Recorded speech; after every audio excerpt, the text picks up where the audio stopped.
L'industrie de l'armement française surfe sur le niveau record des ventes d'armes mondiales.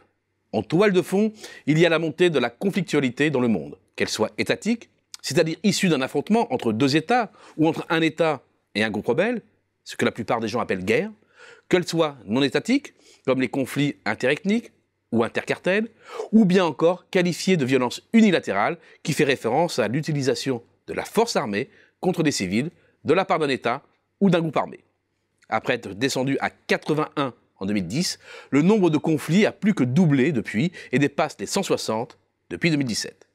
Cette montée de la violence s'est accompagnée de celle des dépenses militaires dans le monde, en hausse de 13% en dollars constants entre 2008 et 2018. En dollars courants, la somme des budgets annuels de la défense dépasse désormais 1800 milliards de dollars, soit l'équivalent de 2,1% du PIB mondial. C'est dans ce contexte de hausse des dépenses militaires qu'évolue le marché des ventes d'armes, ce qui est profitable aux grands pays producteurs d'armement et à leurs entreprises.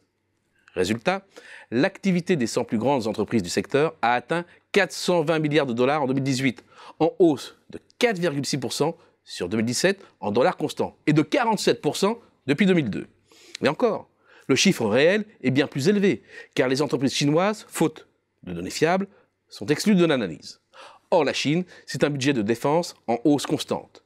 Sur les 5 dernières années, c'est plus de 1000 milliards de dollars dépensés.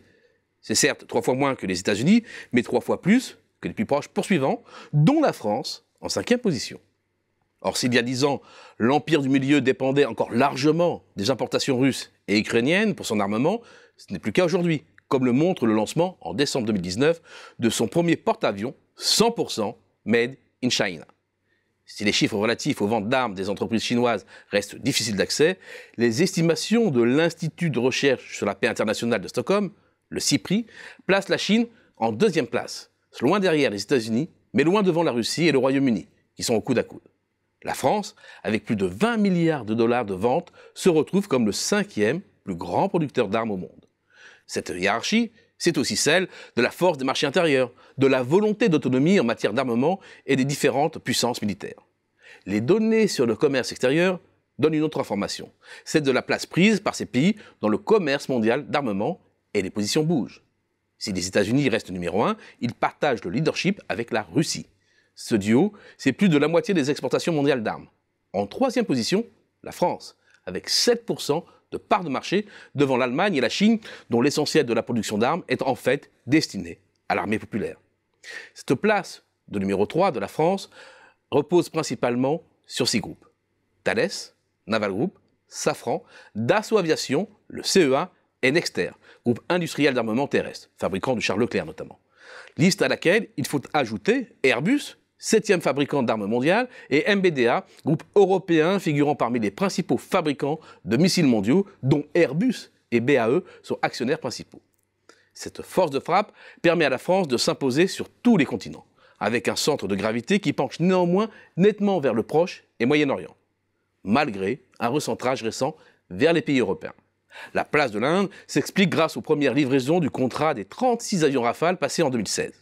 Sur 10 ans, les 10 premiers clients, c'est 30 milliards d'euros d'export de matériel. Et c'est en 2019 un excédent de 5 milliards contre 1,3 milliard en 2000. Et ce n'est là que la partie émergée de l'iceberg, car cela ne recouvre pas les services, des contrats qui peuvent courir sur plusieurs dizaines d'années. Pour un pays qui ne parvient pas à équilibrer ses comptes extérieurs, c'est précieux. Faut-il s'en réjouir ou s'en désoler? La France est un gros marchand d'armes. Mais ici comme ailleurs, ses positions sont menacées par la montée de la Chine sur la scène internationale, un pays non signataire du traité sur le commerce des armes adopté en 2013 par l'ONU pour moraliser ce commerce. Par des loupés stratégiques comme celui des drones, un énorme fiasco qui a poussé à l'acquisition de matériel américain. Un grand coup de canif dans le principe d'autonomie stratégique et industrielle de la France.